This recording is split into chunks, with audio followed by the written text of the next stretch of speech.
Di West Wing ada Sekretariat Negara, ada Seskap. East Wing-nya ada KSP, ada Bakom, Pak. Nah, kami ini kerjasama erat, Pak. Kerjasama erat. Hampir semua isu itu kita bekerja sama erat. MPIH itu, Pak, kami kirim ke semua pembantu presiden itu. Ke Seskap dikirim, ke Mensesnek dikirim, ke Bakom dikirim. Insya Allah nyampe, Pak, karena inilah lembaga dan pejabat-pejabat yang berada di sekitar presiden setiap hari. Jadi Pak, kita di kedeputian ini sudah ada tenaga-tenaga yang dialokasikan untuk mengampu 1-2 kementerian. Mantengin terus Bu, bangun hubungan baik, ya kan? Ikutin program-programnya, sehingga tahu persis permasalahannya ada di tiap kementerian tersebut. Walaupun terus terang Pak, orang juga Pak, Bapak pimpinan dan Ibu, kemarin dalam rapat terakhir Bapak Presiden itu meluncurkan 53 program kerja prioritas nasional. Ada 53 program. Nah, begitu kami lihat isinya, itu ada variasi bidang. Saya hitung ada sekitar 25% atau 16 program yang ada di ESDM. Kemudian selanjutnya yang terbanyak itu ada di Kementerian Pendidikan Dasar dan Menengah, kemudian yang berikutnya lagi itu berkaitan dengan Kementerian Perikanan.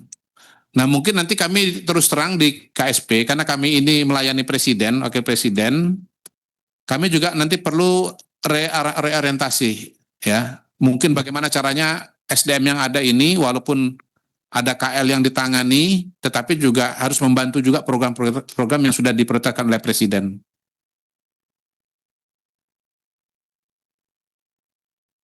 Kemudian ada saran juga dari Pak Frederick mengenai soal kedekatan dengan Presiden, Pak.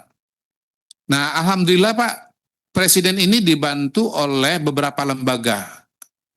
Jadi mungkin mata, telinga, leher Presiden itu Pak, itu sudah kumpul di Komplek Istana Pak. Bagi bapak-bapak yang hafal, Istana itu kan ada 2. Istana Negara, Wisma Negara, kemudian Istana Merdeka.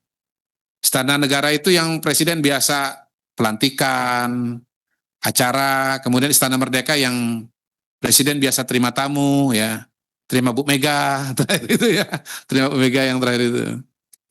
Nah, di sebelah kirinya Pak, itu ada Seknek, ada Seskap.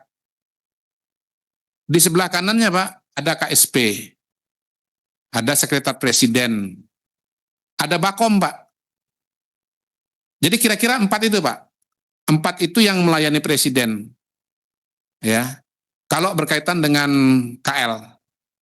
Di West Wing ada Sekretariat Negara, ada Seskap. East Wing-nya ada KSP, ada Bakom, Pak. Nah, kami ini kerjasama erat, Pak. Kerjasama erat. Hampir semua isu itu kita bekerja sama erat. MPIH itu, Pak, kami kirim ke semua pembantu Presiden itu. Ke Seskap dikirim, ke Mensesnek dikirim, ke Bakom dikirim. Insya Allah nyampe Pak, karena inilah lembaga dan pejabat-pejabat yang berada di sekitar Presiden setiap hari. Dan itu memang maksud kami, supaya Presiden dan para pembantu terdekatnya aware dengan perkembangan program-program, masalah-masalah yang ada, sehingga bisa ditangani dengan cepat, diantisipasi dengan cepat. KSP Pak, cerita sedikit tadi, dulu yang pertama itu bentuknya namanya UKP 4 Pak. Saya melihat KSP itu embrionya namanya UKP 4. Unit Kerja Presiden. Apa? UKP, Unit Kerja Presiden, UKP 4. Ya, dulu namanya Pak Kuntoro, Mangkusubroto, almarhum. Nah, Pak Kuntoro itu, Pak Hugo, itu kabarnya dulu itu, tiap bulan rapat kabinet, itu bacain rapor-rapor menteri, Pak. Capaian masing-masing kementerian. Nah, tentu ada perbedaan cara ya dari masing-masing presiden. Ya sebetulnya kita ini bikin rapot juga sih. Malah bukan bulanan Bu Anissa, ini tiap hari nih Bu. Iya. Senin temanya ini. Selasa temanya ini. Rabu temanya. Jadi tiap hari itu beda-beda temanya.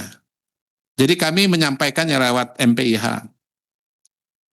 Memang yang paling terkenal KSP itu zaman Pak Luhut ya, karena beliau memiliki kedekatan dengan Pak Jokowi ya, sehingga bisa membantu mengambil keputusan dengan jauh lebih cepat.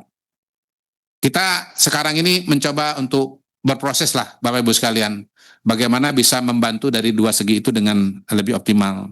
Dan kami mengucapkan terima kasih besar-besarnya atas dukungan dari Pak Bias dan kawan-kawan untuk meningkatkan anggaran KSP.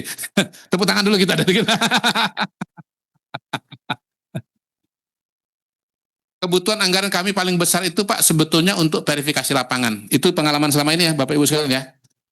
Karena sebaik apapun teori Pak, Bapak Ibu sekalian, itu pasti ada kesenjangan dengan realita di lapangan. Nah, tidak ada cara yang lebih baik untuk mengecek implementasi di lapangan itu, kecuali dengan verifikasi lapangan Pak. Saya ketemu masalah-masalah isu-isu itu Pak di lapangan Pak. Contoh nih kemarin, bukan curhat ya Pak Anwar ya, ini cerita kasus nih. Kami ngecek pembangunan sekolah rakyat permanen di Bali Pak, di Karangasem. Secara target teknis itu bagus Pak. Tapi masalahnya bukan di situ. Begitu saya tanya dengan Kepala Dinsos, berapa jumlah calon siswa yang sudah ada, karena kan nggak lama lagi nih, bulan Juli nih akan terima nih. Jumlah sudah tersedia itu Pak Ugo, itu baru 250 orang. 200 untuk SD, 75 untuk SMP, 75 untuk SMA. Loh, daya tampungnya 1080. Loh, kok bisa saya bilang? Jawaban pertama dari Kepala Pendidikan Dasar dan Menengah, Kepala Dinasnya maksudnya, di Bali ini desil 1, desil 2 itu nggak ada. Karena ini kan sekolah buat desil 1, desil 2. Oh, saya bilang berarti sosek ekonominya Bali lebih tinggi kan gitu kan. Tapi habis itu ditambahkan lagi oleh beliau, Pak, gini orang tua di sini nggak mau berpisah dengan anaknya. Nah, saya spontan menyampaikan, coba dicek lagi di lapangan, apakah memang betul desil 1, desil 2-nya sudah nggak ada. Yang kedua, kalau memang misalnya orang tuanya nggak berpisah, tolong para tokoh, pimpinan, kepala daerah menjelaskan kepada masyarakat betapa bagusnya sekolah ini. Memang bagus sekali, semuanya tersedia, ini kesempatan yang luar biasa, yang sayang kalau tidak diambil. Mungkin sedikit berkorban dari segi perasaan, tetapi demi masa depan anak-anak yang lebih baik, tentunya pengorbanan itu sesuatu yang sangat pantas atau sangat layak. Nah itu Pak, yang salah satu contoh masalah yang kita temukan di lapangan.